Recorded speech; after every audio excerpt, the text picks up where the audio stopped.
Olá, bem-vindos! Hoje a gente vai mergulhar de cabeça numa pergunta que, nossa, mexe com a cabeça de muita gente há séculos.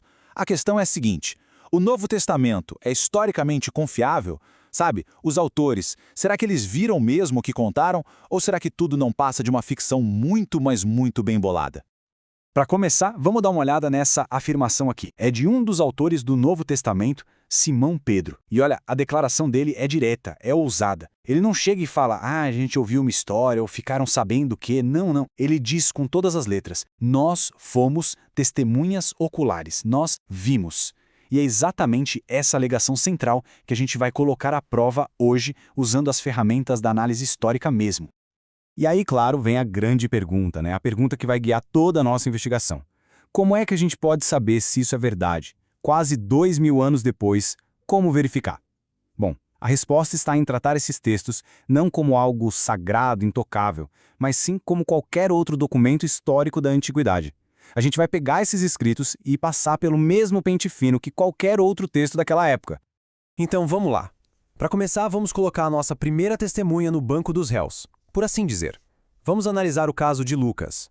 Ele é o autor do Evangelho de Lucas e também do livro de Atos dos Apóstolos. A pergunta é, como historiador ele é confiável? O interessante é que o próprio Lucas, logo no comecinho do evangelho dele, já entrega o jogo. Ele conta como trabalhou. Ele não diz que foi uma testemunha ocular da vida de Jesus, não. Pelo contrário, ele se apresenta como um investigador, alguém que foi atrás, que apurou tudo cuidadosamente com base nos relatos de quem viu. Ou seja, desde o início, ele se coloca no papel de historiador. E agora, se preparem para esse número. 84. O que significa isso? Bom, historiadores e arqueólogos conseguiram confirmar 84, eu disse 84, fatos específicos e verificáveis só na segunda metade do livro de Atos. Pensa bem, é um número realmente impressionante, mostra um nível de precisão nos detalhes sobre o mundo daquela época que é de cair o queixo.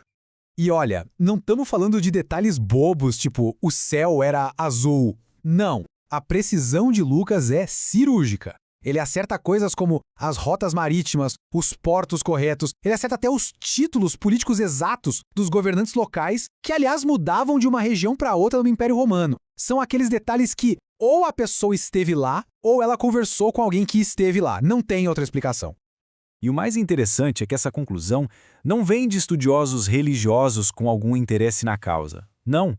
Quem diz isso é A. N. Sherwin White, um dos maiores especialistas em história romana da Universidade de Oxford, uma autoridade no assunto. E ele disse que a precisão histórica do livro de Atos é tão esmagadora que qualquer tentativa de negar sua base histórica, nas palavras dele, seria absurda. Ok, o caso de Lucas é forte. Mas vamos agora para a nossa segunda linha de investigação. Uma outra fonte totalmente independente, o Evangelho de João. E aqui a coisa muda um pouco de figura. Porque diferente de Lucas, que era um investigador, o autor de João afirma ser uma testemunha ocular. Alguém que estava lá, que fazia parte do grupo mais próximo de Jesus. E mais um número para a conta, 59. Os pesquisadores encontraram pelo menos 59 detalhes no relato de João que são ou confirmados pela história ou, no mínimo, totalmente plausíveis. Isso reforça muito a ideia de que ele era alguém que de fato conhecia a região, a geografia, os costumes da Judéia, antes que tudo fosse destruído pelos romanos. E é incrível como a arqueologia moderna parece que trabalha a favor de João. Ela vem confirmando, uma atrás da outra, as descrições que ele faz. O tanque de Betesda é um exemplo clássico. Por séculos todo mundo achava que era invenção, até que no século XX, escavações encontraram o quê? Exatamente o que João descreveu. Um tanque com 5 entradas, 5 pórticos.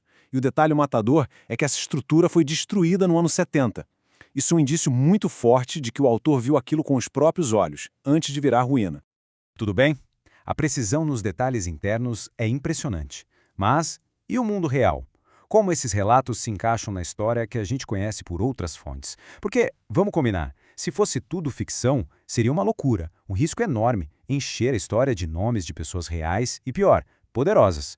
Qualquer um deles poderia vir a público e dizer, opa, essa história aí é mentira. Só que eles fazem exatamente isso. Mais de 30, isso mesmo, mais de 30 pessoas citadas no Novo Testamento tiveram sua existência confirmada por fontes de fora, fontes não cristãs, historiadores romanos, judeus e também, claro, a arqueologia. E não estamos falando de qualquer um não, são figurões da história. A lista tem governadores romanos como Pôncio Pilatos, o sumo sacerdote Caifás, reis como Herodes, até imperadores como o imperador Augusto. A existência de toda essa gente é super bem documentada por outros historiadores como Tácito e Eusefo e por achados arqueológicos como inscrições em pedra e moedas. Mas talvez a prova mais concreta, mais palpável, tenha vindo em 1990. Arqueólogos encontraram uma caixa de ossos de pedra, um ossuário, que era como os judeus da época guardavam os restos mortais. E de quem era? Do sumo sacerdote que, segundo os evangelhos, foi o chefão do julgamento de Jesus. A inscrição na caixa não deixa dúvida: José, filho de Caifás. Isso é incrível! De repente, não é só um nome num livro antigo, é um objeto que pertenceu a ele. A história, de repente, fica real, tangível. Certo? Depois de ver todas essas evidências, tanto os detalhes internos quanto as confirmações externas, chegou a hora de colocar tudo na balança. Qual é o veredito? O Novo Testamento se sustenta como um documento histórico? Ok, existe uma teoria alternativa, a de que o Novo Testamento seria uma espécie de romance histórico, sabe, uma ficção que usa um fundo de verdade. Mas essa ideia tem alguns problemas bem sérios. Primeiro, como a gente já viu, eles citam gente poderosa. Arriscado demais. Segundo, para isso funcionar, seria preciso uma conspiração gigantesca, envolvendo 9 autores diferentes que escreveram em lugares e épocas distintas. E talvez a pergunta mais forte de todas: por quê? Qual a motivação para inventar uma mentira que só trouxe para eles perseguição, exílio e para muitos a morte? Então, vamos só recapitular o caso que as fontes apresentam. A gente tem vários relatos independentes, um confirmando o outro, mais de 140 detalhes específicos e verificáveis só em Lucas e João, mais de 30 personagens históricos confirmados por outras fontes, e um ponto crucial: tudo foi escrito muito perto dos acontecimentos, cedo demais para que virasse lenda. Juntando tudo isso, é o tipo de peso de evidência que qualquer historiador leva muito a sério na hora de avaliar um documento antigo. E tudo isso nos leva à grande questão. A pergunta que fica no ar depois de analisar tudo isso.